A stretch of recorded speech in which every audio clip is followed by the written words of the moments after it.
Potom sme v stopách týchto prorokov poslali Ježiša, syna Máriineho, potvrdzujúceho Tóru, ktorý bol zjavený pred ním. A dali sme mu evanjelium, ktoré obsahuje vedenie a svetlo a potvrdzuje to, čo bolo zjavené v Tóre, ako vedenie a pamiatku pre tých, ktorí sa boja Boha. A nech ľudia evanjelia rozhodujú podľa toho, čo v ňom zjavil Allah. A tí, ktorí nerozhodujú podľa toho, čo zjavil Allah, sú neposlušní. Al-Maidah 5%. On ti zjavil knihu s pravdou, potvrdzujúcu to, čo bolo pred ňou, tak ako predtým zjavil Tóru a evanjelium ako vodítko pre ľudí a zjavil štít. Tí, ktorí odmietajú Božie znamenia, budú trpieť ťažkým trestom. Lebo Allah je všemocný, schopný trestu. Al-Imran 3:3.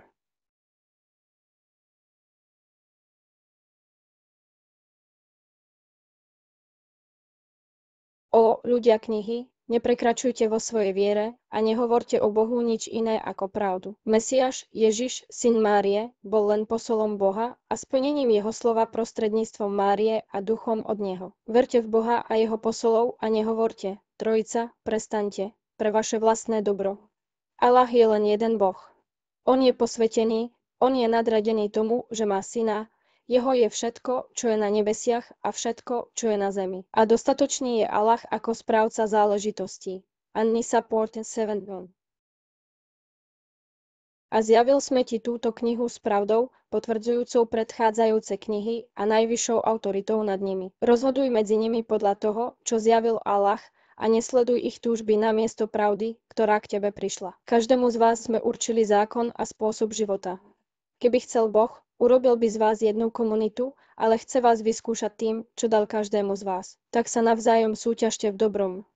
K Bohu sa všetci vrátite, potom vás bude informovať o tom, v čom ste sa nezhodli.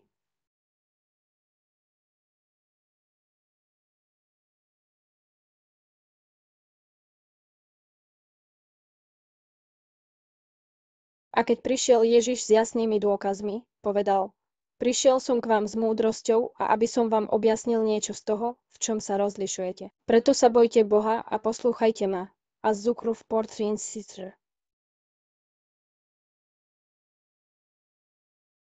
A pamätaj na to, keď som inšpiroval učeníkov, aby uverili v mňa a v môjho posolstva, a oni povedali: Verili sme a svedčíme, že sme sa podriadili. Al-Maidah 5:1.